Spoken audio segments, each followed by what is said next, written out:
Moi! Se on Markus tässä taas. Tänään mennään Kuerlinkoille. Kuerlinkat on 2 pientä vesiputosta tässä Ylläksen lähellä, eli Kuerjoella.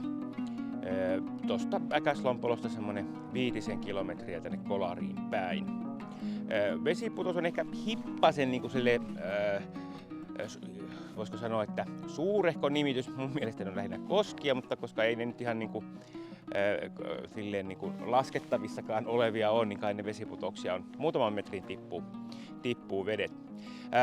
Nimensä mukaisesti, jos on monikossa, Kuerlinkkoja on siis 2 kappaletta. Toinen on tuossa, kun lähtee tuossa yksityistie, niin se on sen päässä se ylempi. Se ylempi ei ole niinku, se on vähän niinku isompi, mutta sitten taas maisemallisesti nyt ei niin häävi. Katsotaan nyt, otanko kuvaa siitä, mutta nyt lähdetään sitten tonne pienemmälle linkalle, ja siellä on ihan komealla paikalla, että ihan semmoinen käymisen arvoinen paikka. Tuo Kuorjoki, missä nuo linkat sijaitsee, niin sehän on tuon meritaimenen, eli erittäin uhanalaisen kalan, niin Perämeren meritaimenen yksi tärkeimpiä kutujokia. Ja sopivaan aikaan vuodesta, kun tuohon tulee silloin, kun ne alkaa nousta ylös noi taimenet, niin tuossa linkoilla voi sitten nähdä näiden taimenen hyppivän. Niitä on tosi valitettavasti niin vähän, että niitä taimenia, että pitää osua aika hyvin kohdalle, että vaikka tässä nyt vieressä asun, niin vielä en ole onnistunut, mutta ei sitä tiedä, ehkä joku kerta.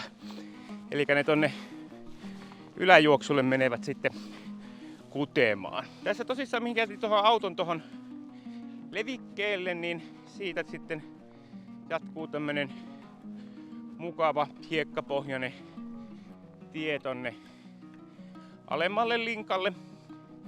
Tää on tää tie, niin, tai kuten näkyy, niin eihän tässä ole tehty mitään muuta kuin vedetty kasvillisuus pois. Täällä on siis tosi ohut tää kunttakerros tässä hiekan päällä. Käytännössä pelkkää hiekkaa tää koko rinne tässä, missä nyt kuljetaan. Täällä on tosissaan tämmönen, missä pääsee ympäri, mutta jos tähän kovin monta autoa laittaa parkkiin, niin sitten ei enää pääsee, koska tää maasto on sellaista, että vähänkin kun tulee vaurioita, niin heti on hiekkanäköisellä ja pysyvästi, niin jättäkää autot tonne kauemmaksi.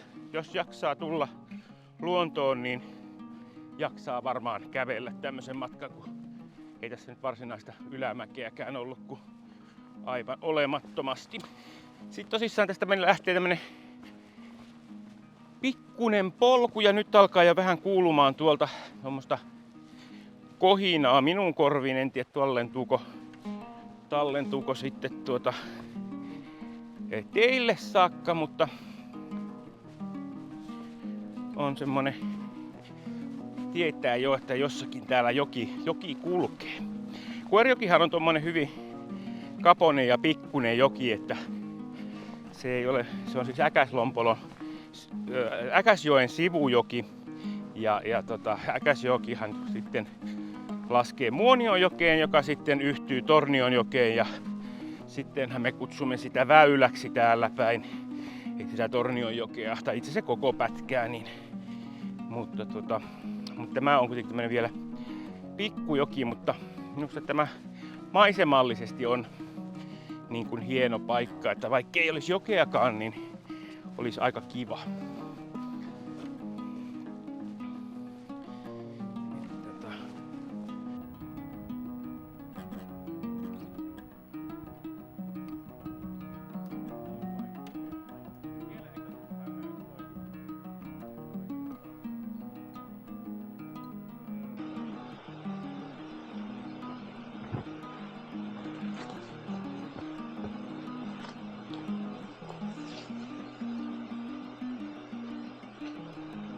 Nyt ollaan täällä melkein niin kuin jo lähellä.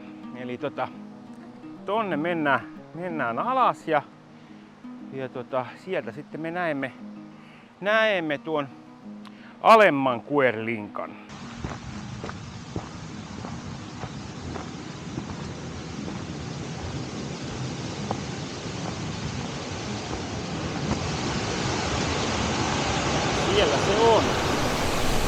alempi kuerlinkka. Voi sitä just putoukseksi kutsua, mutta minusta se on kyllä kaunis.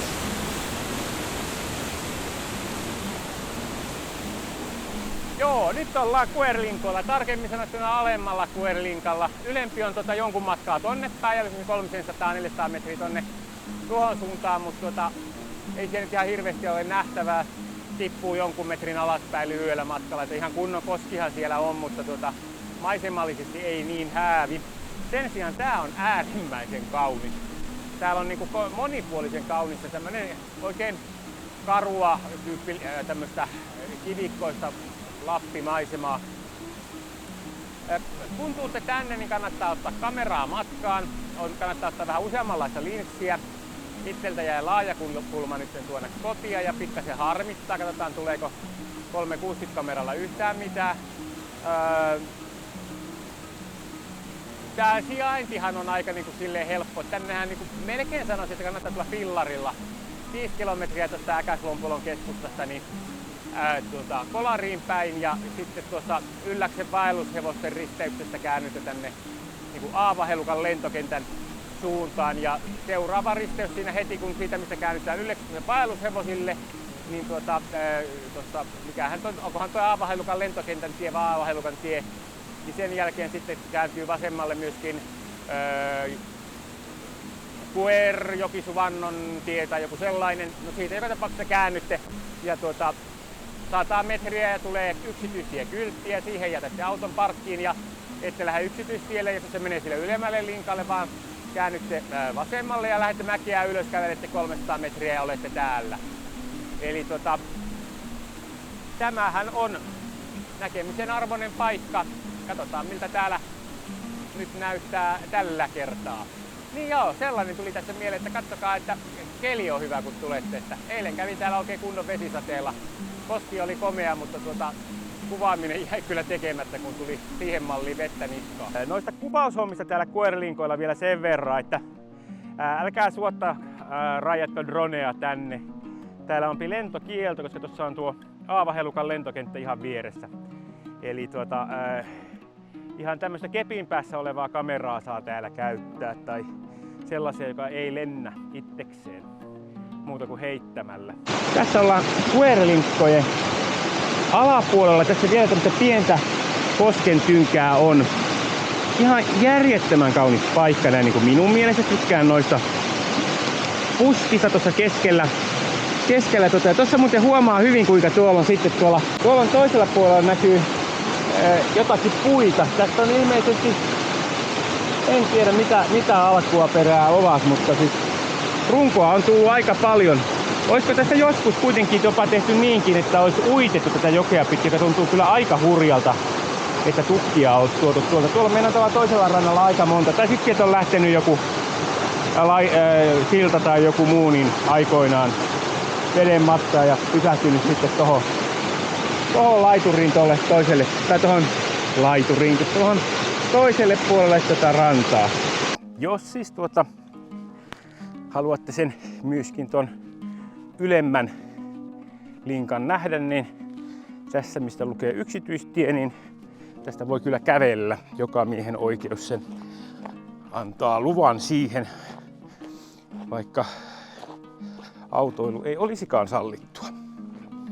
Eli käydään katsomassa tuolla, tästä on, mitähän tästä on, 150 metriä, niin tätä tietä niin ollaan sitten sillä ylemmällä linkalla, jossa oli ennen myöskin silta, josta pääsi yli tonne toiselle puolelle, mutta ei pääse enää, koska silta on sortunut. Ja älkää menkö sinne suotta taiteilemaan siihen, jos tippuu siihen veteen, niin se aika vauhilla vetää, että saattaa olla, että käypi köpelösti. Mä en tiedä mitä nämä on nimeltään, mutta nämä on jotenkin hauskan näköisiä. Tähän niin olisi pieni metsä pienessä ja suuressa metsässä. Nämä näyttää niin kuin puilta. Meidänkin pihalla niitä kasvaa, pitäisi varmaan googlata. Tuolla on ollut sitten toi silta noin niin kuin aikaisemmin. Nythän siinä ei ole ollut siltaa ja tästä nyt näkyy, että siinä on vähän vesi silloin kun on ollut ylhäällä, niin tehnyt pienen kierroksen ja ohittanut vähän sillan kohtaa. Eli niin kuin tuossa jo mainitsin, niin tämä ylempi linkka, niin täällä tämä maisema ei ole ihan yhtä dramaattista kuin se on tuolla alemmalla, mutta tää on vähän pidempi. Eli sieltä se lähtee, se tulee ton sillan takaa semmosena tasaisena ja sitten se lähtee menemään tätä rantaa tätä rinnettä alas ja pientä koskea kosken perään. Jes, nyt ollaan tässä ylemmällä Kuerlinkalla ja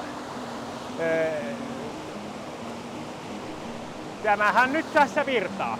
Eli tuolla on joki tulee vähän niin kuin silleen suvannosta. Mä tiedän, taitaa jopa olla jonkun sortin pieni lammentynkäkin siellä, mistä se tulee. Ja sitten se tästä näin lähtee alas, menee muutaman metrin alas tästä näin ja sitten se jatkaa tonne mutkan taakse ja siellä mutkan takana on sitten se alempi linkka, jossa se maasto on komeamman näköistä. Tokihan tässä tämä alaspäin menee paljon enemmän niin kuin vettä jyrkemmästi.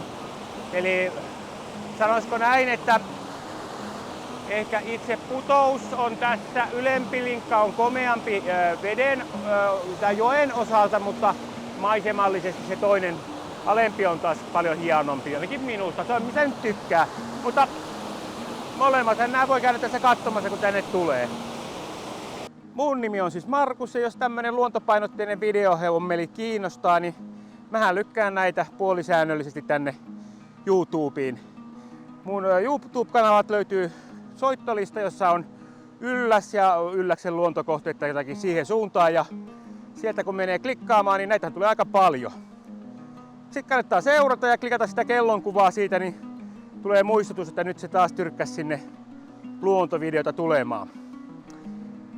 Heissuli vei ja nähdään taas seuraavalla videolla.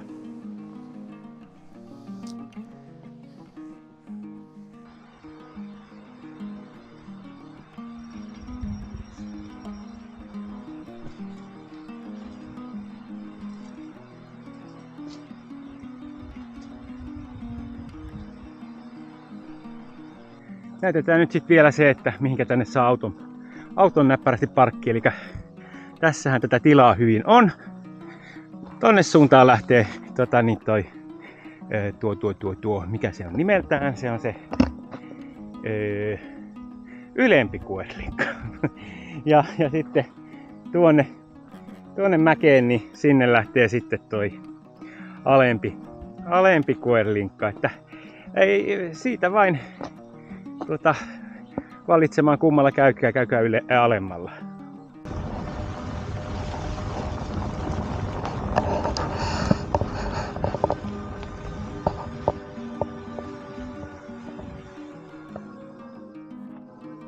Kuersuvannon tie on se, mihinkä käännettiin. Sieltä se löytyy.